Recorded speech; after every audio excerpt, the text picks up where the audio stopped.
자, 오늘의 시사평론가 리얼 파트너스의 이승기 변호사 오셨습니다. 어서 오십시오. 예, 안녕하세요. 이승기 변호사는 뭐 올 그 가을에 뭐 감기기 같은 거 이게 그런 거 없죠? 제가 좀 잔병치레는 크게 없습니다. 예. 아유, 다행이네요.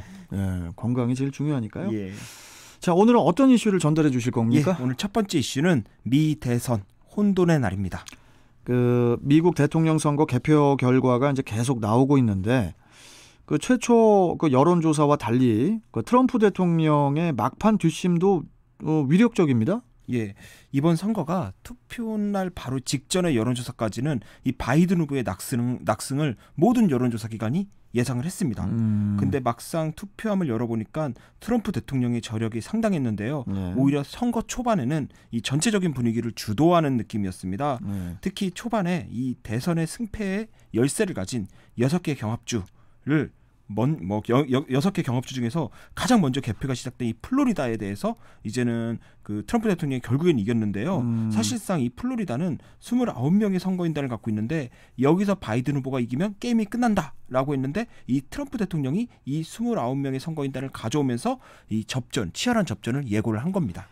자, 이 플로리다는 그 유색 인종이 40%가 넘는 걸로 알고 있는데 그 백인을 주요 지지층으로 하고 있는 트럼프가 선전을 한 이유가 있을까요? 예, 미국은 이 백인 다음으로 이제 인구가 많은 집단이 이제는 히스패닉입니다. 이 캘리포니아나 뭐 아리조나, 뉴멕시코는 이 멕시코와 국경을 두고 있기 때문에 이 트럼프 대통령이 뭐 멕시코 국경에 뭐 장벽을 세우겠다, 뭐 이런 말까지 하면서 강력한 이민 제한 조치를 이제 시행하고 있습니다. 그렇다 보니까 이곳에서는 히스패닉에게 인기가 없습니다. 그렇겠네요. 하지만 플로리다의 경우에는 좀 다른데요. 플로리다는 이 바다 건너 이제 쿠바와 이제 베네수엘라가 있습니다. 근데 이 플로리다에 있는 이제 히스패닉들은 대부분 이 자유를 찾아 미국으로 건너온 사례가 많은데요. 그렇다 보니까 또 이제 공산주의나 사회주의 정권에 대한 반감도 큽니다. 또 유권자의 6%가 또 쿠바계이기도 하고요. 그렇다 보니까 트럼프 대통령에 대한 호감도가 높은 건데요. 우리나라도 보면 이제 탈북민들이 이제는 보수 정당에 대한 지지도가 좀 높지 않습니까? 좀 이와 비슷하다고 보면 됩니다.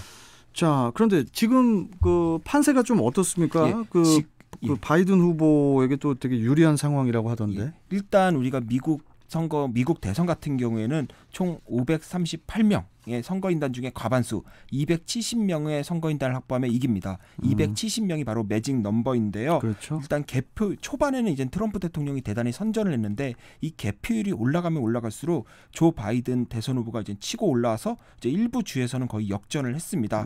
거의 이제는 우편 투표의 영향이 매우 크다고 보는데요.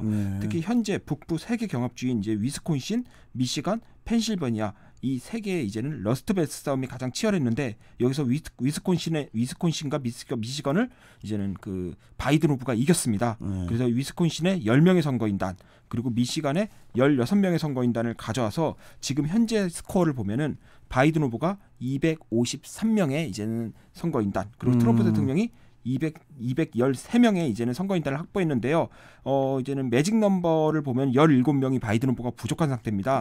그런데 현재 이제 개표 상황을 보면은 전통적인 미국 이제는 민주당의 이제는 강세 지역인 네바다주에서 0.6% 차이로 이제 바이든 후보가 이기는데 여기 6명의 선거인단이 걸려 있고요. 또 애리조나에서도 바이든 후보가 3.4% 앞서 있는데 11명의 선거인단이 걸려 있습니다. 이 두 개를 합치면 17명인데요. 이 두 군데서만 이기면 바이든 후보 270명 이제 매직 스코어를 이제 달성을 합니다.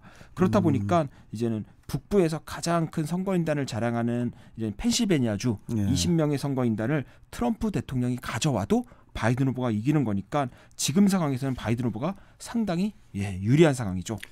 근데 이제 아직 최종 결과가 나오진 않았는데 일단 뭐 두 후보 모두 뭐 내가 이겼다 이렇게 승리를 선언을 또 하고 있는 그런 상태로 알고 있는데 이번 미국 대선이 참 되게 혼란스럽습니다. 맞습니다. 지난 2016년 대선에서 보면은 개표 몇 시간 그러니까 우리나라 시간으로 하면 4시 반 정도인가 이때쯤 이제 힐러리 후보가 패배를 인정했습니다. 그렇죠. 그런데 이번 선거는 워낙 접점이다 보니까 두 후보 모두 내가 이겼다라고 말해도 일단 결과가 나올 때까지는 지켜볼 수밖에 없습니다. 특히 이제 펜실베니아나 일부 경합주에서는 우편 투표 급증에 따라 개표가 계속 지연되고 있는데요. 이렇게 되다 보니까 개표 결과를 끝까지 봐야 하는 상황도 올 수 있습니다. 일단 바이든 후보는 어떤 결과가 나오든 받아들이겠다라는 말을 했는데 뭐 결국엔 본인이 이제 이겼다고 판단을 하니까 이런 말 하는 거겠죠. 그에 반해서 이제 트럼프 대통령은 이제 개표 방식이나 뭐 이런 뭐 우편 투표 이런 부분에 대해서 결과에 불복하고 그래서 이제는 소송전에 나설 경우도 있습니다. 그렇게 되면 한동안 당선인 공백 사태가 발생할 수도 있어 보이는데요. 일단 트럼프 대통령은 대선 승리를 선언하면서 바이든 후보 측을 향해 선거를 훔치려 한다. 그렇게 하도록 놔두지 않겠다라고 하며 향후 우편투표 제도에 대해서 연방 대법원에 소송을 제기할 의사도 밝혔는데요. 일단 연방 대법원이 보수 성향 대법관이 6명, 진보 성향 대법관이 한 3명이기 때문에 이 연방 대법원에서 또 어떤 결과가 나올지도 지켜봐야 됩니다. 그리고 또 하나가 이제 트럼프 대통령이 이미 또 소송을 제기했습니다. 펜실베니아주와 미시간주에서는 개표 중단 소송을 제기했고요. 위스콘신의 경우에는 트럼프 대통령이 계속 앞서 나가다가 이제 막판에 뒤집힌 곳이거든요. 여기서 이제 재검표를 요구했는데요. 사실 위스콘신의 경우에는 2만 표 차이로 바이든 후보가 이겼기 때문에 뭐 재검표를 한다 그래도 크게 달라질 것 같지는 않습니다. 참, 뭐 미국 대선의 결과는 뭐 끝날 때까지 끝난 게 아니다. 이런 표현도 좀 생각이 나는데 뭐 곧 결과는 나오겠죠. 다음에는 좀 당선인 소식으로 좀 뵀으면 좋겠네요. 자, 다음 이슈 전해 주시죠. 다음 이슈입니다. 그 홍남기 대 동학개미 최후 승자는입니다. 그 홍남기 부총리 겸 기획재정부 장관이 어제 4일 그 국회 예산결산위원회에 참석해서 인사권자 뜻에 맞춰 직무 수행에 최선을 다하겠다고 이제 말을 했는데 그런데 바로 전날인 3일에 그 사의 표명을 밝힌 지 하루 만에 다시 그 부총리직을 유지하겠다는 뜻을 밝힌 건데 뭐 무슨 일이 있었던 겁니까? 뭐 모든 일은 이제 원인이 있는 건데요. 이제 홍 부총리가 사표를 낸 원인 보면은 한마디로 동학개미와의 싸움에서 졌기 때문이다라고 보면 됩니다. 사실 올해 12월 31일 기준으로 주식 양도소득세를 내는 대주주 기준이 3억 원으로 변경이 됐었습니다. 그렇죠. 그런데 최근 당정청 협의에서 지금과 같이 이제 10억 원으로 계속 유지해 나가기로 바꿨는데요. 홍 부총리가 지난 3일 국회 기획재정위원회에 출석해서 이제 현행처럼 10억 원을 유지하는 것으로 결정됐다라고 밝혔는데요. 결국 대주주 기준을 10억 원으로 유지하냐 3억 원으로 낮추냐를 두고 수개월간 이제 지속됐던 논란 동학개미의 승리로 끝난 겁니다. 이로써 올해 연말 기준으로 특정 종목을 10억 원 이상 보유한 대주주에 대해서만 주식 양도소득세를 부과하는데요. 수익의 20%에서 30%를 양도세로 내야 하는 것입니다. 그 정부와 여당이 동학개미들의 손을 들어준 이유는 어디에 있을까요? 뭐 대주주 기준을 3억 원으로 변경하면 올 연말 이제 주식 양도소득세 부과를 피하려고 대규모로 이제는 주식이 매물로 나올 수가 있습니다. 그렇게 되면 주가가 급락하고 그 피해는 고스란히 이제 동학개미들한테 가게 되는데요. 그런데 문제는 내년 4월 서울 부산시장 보궐선거가 있다는 겁니다. 결국 동학개미를 중심으로 한 이제 개인 투자자들이 이제 여론이 약화되고 그로 인해 이제는 선거에 악영향을 끼칠까 우려했기 때문에 여당이 10억 원 유지안을 계속 밀어붙였고 정부 역시 이를 받아들일 수밖에 없었던 것으로 보입니다. 그렇다 보니까 홍 부총리도 작심 발언을 했는데요. 국회 기자회의에서 갑자기 대주주 기준과 관련돼 갑론을박이 있는 상황이 전개된 것에 대해서 누군가 책임지는 자세가 필요하다라고 하면서 갑작스럽게 폭탄선언을 냈습니다. 바로 뭐냐? 사의 표명과 함께 사직서를 대통령한테 제출했다라는 겁니다. 홍 부총리가 그동안 여론의 비판을 온몸으로 막아내며 3억 원 변경안을 계속 유지를 했는데요.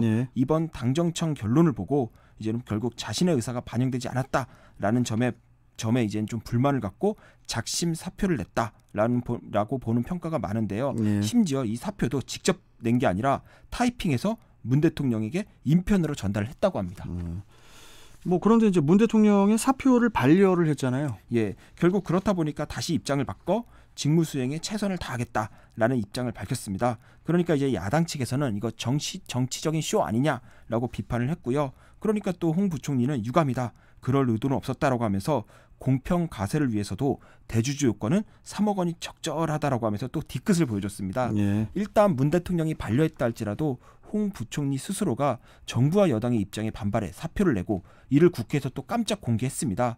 이는 외부에서 볼 때 사실상 항명하는 모양새가 돼버렸는데요. 뭐 그런데 당장은 사표 수리가 힘든 게 지금 현재 심각한 전세난으로 여론이 좋지 않습니다.